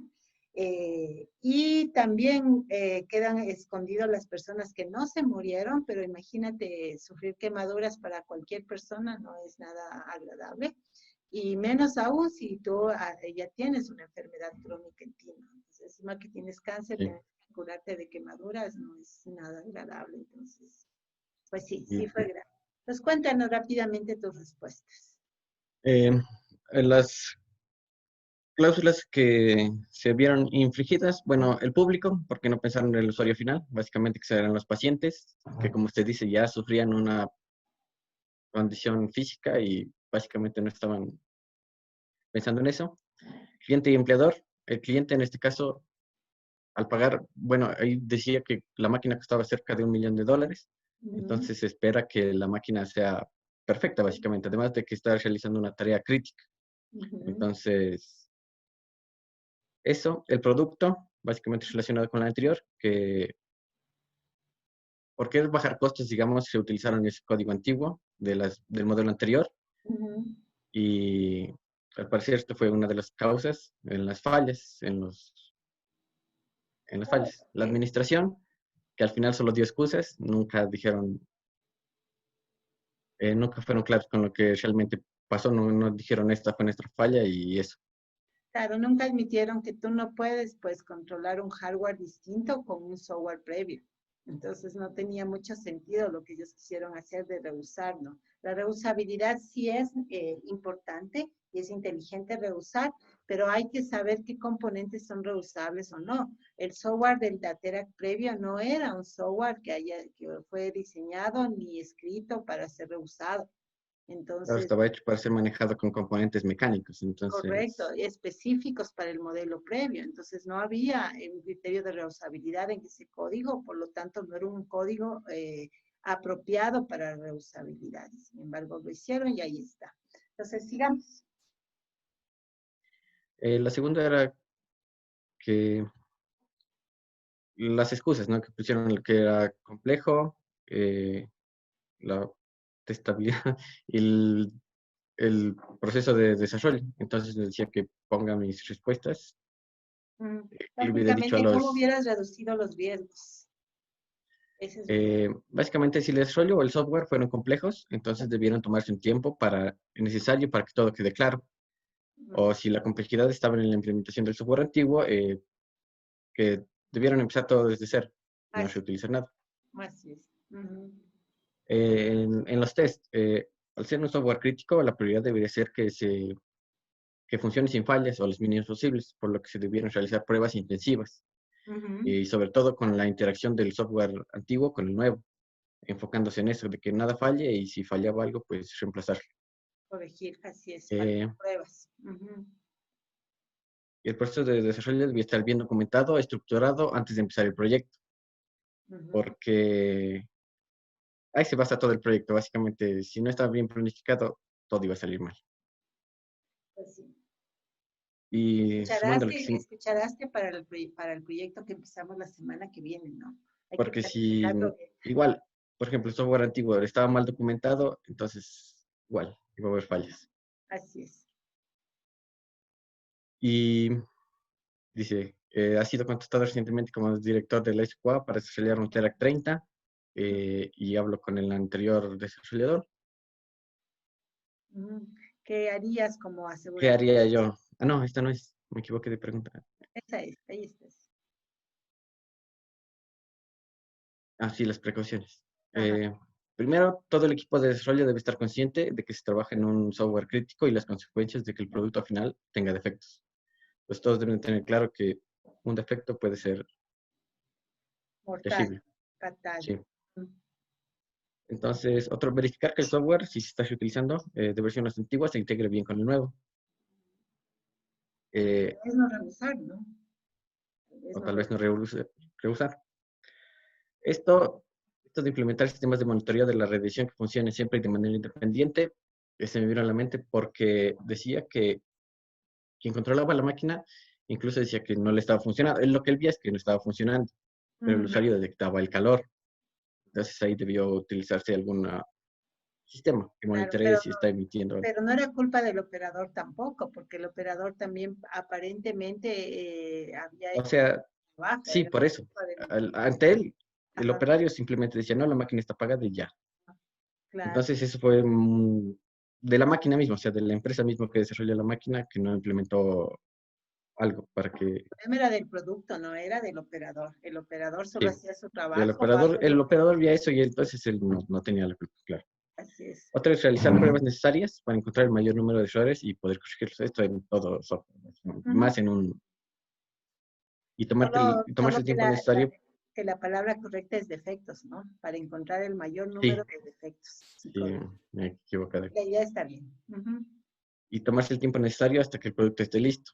Correcto. Esto porque recuerdo que en un ejemplo del capítulo 1 mencionaba que en la división médica de HP, me parece, se tomaban, o sea, definían un tiempo, pero si el producto no estaba listo hasta esa fecha límite, se tomaban más tiempo para realizar más pruebas. Así es, así es. Y cuando la persona le pasaron a otra división, se extrañó que no hicieran eso, ¿no? Porque ahí decían, la fecha es tal y vivos o muertos, de esa fecha salimos porque salimos. Eso es irse con toda lógica, dependiendo del producto, ¿no? Porque esta chica de HP trabajaba también en productos médicos. Entonces, en productos médicos, mira, tienes que tomarte todo el tiempo y si hay que aplazar, hay que aplazar. Y si hay que perder plata, hay que perder plata porque eso es preferible a perder vidas, ¿no? Digo yo. Entonces, es súper importante estimar bien los tiempos para no tener que luego quedar mal por no poder entregar. Entonces, así como tienes que ir súper seguro de cuánta plata le vas a decir que le va a costar al cliente, también tienes que ir súper seguro para decir cuánto tiempo. Si tú vas de un inicio y le dices, ves, son 8 meses, él ya espera 8 meses. Pero si tú vas y le dices, son 6 meses, y luego al quinto mes le dices, van a ser 2 meses más, eso ya no le va a gustar, porque es un poco el tema de que no le dijiste la verdad, ¿sí? Entonces hay que, y no puede ser porque no necesariamente es que le mentiste, sino que no hiciste bien tu trabajo de estimación. Veamos el último punto entonces. Aquí dice que ha hablado con el director de calidad de software para el TERAC 25, este modelo que falló, y que me ha compartido algunas lecciones. Entonces, ¿cuáles serían estas? Aunque el software de modelos antiguos funcione bien en dichas máquinas, puede causar problemas con al integrarse a un software nuevo si lo reutiliza. Deben realizarse pruebas de manera intensiva, la documentación debe estar clara en todas las etapas de desarrollo y deben establecerse prácticas de aseguramiento de la calidad. Y yo le añadiría ahí aseguramiento y control de la calidad. Recuerden siempre las dos partes, ¿no? Aseguramiento, actividades que yo pongo en el proceso, durante el proceso, mientras desarrollo. Control, pruebas que yo hago una vez que tengo un entregable. Así este entregable sea solo un pedazo, así sea un documento, así solo sea un módulo del código, así solo sea un API, lo que sea. Como ya tengo algo concreto, eso pruebo. Entonces, como ya pruebo sobre algo que ya existe, eso ya es control. En cambio, lo que yo hago antes, como decía la compañera anterior, por ejemplo, ella decía, yo pondría dinero en capacitar a la gente. Esa es una actividad de aseguramiento de calidad. Porque mi personal con una capacitación o actualización va a ser menos propenso a equivocarse y por lo tanto insertar defectos que un personal que no le haya capacitado. Entonces, la capacitación es una actividad típica de aseguramiento, hacer una prueba es una actividad típica de control. Hay que hacer ambas, aseguramiento y control de calidad. Muchísimas gracias. Podemos cerrarle, por favor, Jorge. Listo, entonces ya se nos terminó el tiempo, solamente mostrarles en este último minuto las tareas de esta semana. Entonces me voy a ir acá, ya pueden ver mi pantalla, ¿verdad? En el capítulo 2, vuélvense a ver el video de la rectora. Denle clic en el link de Facebook. Eso es opcional, ¿no? Para que puedan esta semana pasar. Luego, en recursos, el artículo que vamos a utilizar para el foro se llama Software Quality Models, Systematic Mapping Study. Entonces, este es un artículo de 10 páginas, me parece, está escrito en inglés desde el año 2019, publicado por IEEE. Y los autores lo que hacen es una investigación en donde ellos buscan todo lo que ha sido investigado y publicado respecto a modelos de calidad de software. Y eso lo organizan en este artículo de 10 páginas para que tú tengas toda esa información resumida. Entonces, eso es el trabajo del foro. Entonces, les leo las especificaciones. Recuerden que un incumplimiento de especificación implica rebaja de tu calificación, ¿no?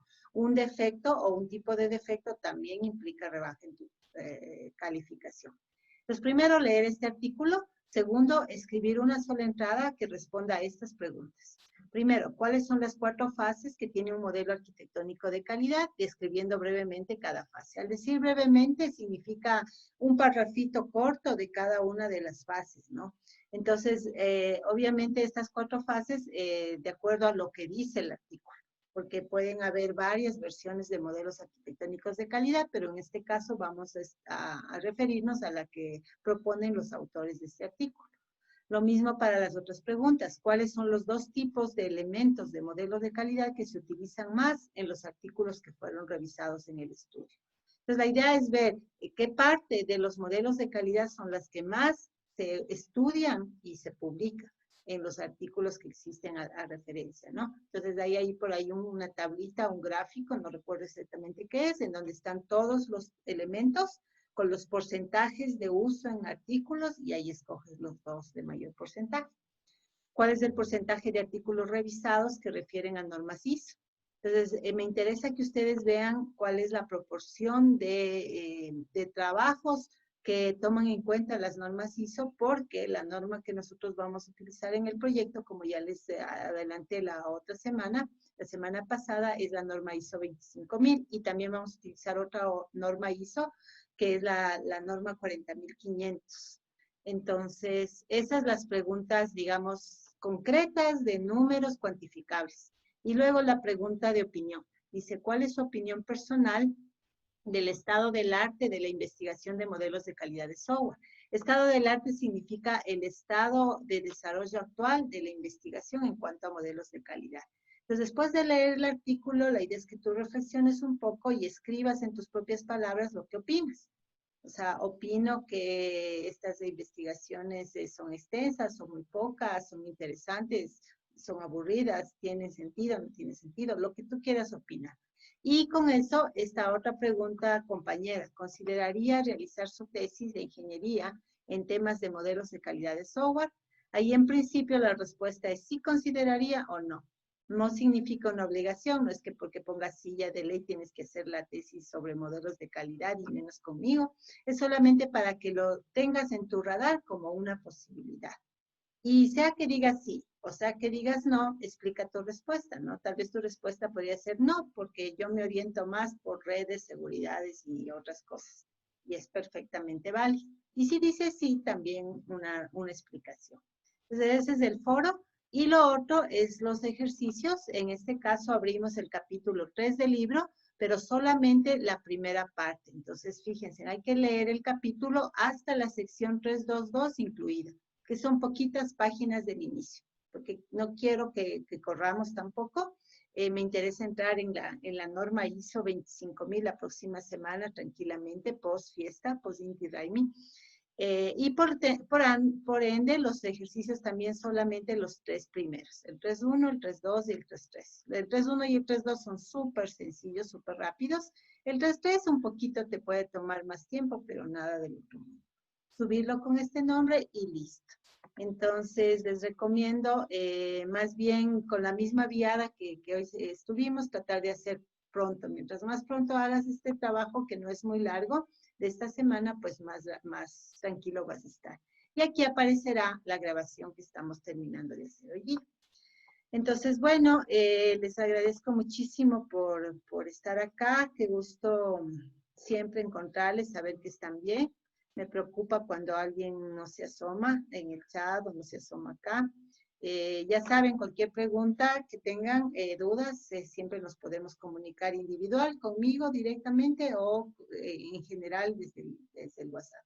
Y si no, si todo va bien y de Dios mediante, nos vemos de aquí la próxima semana.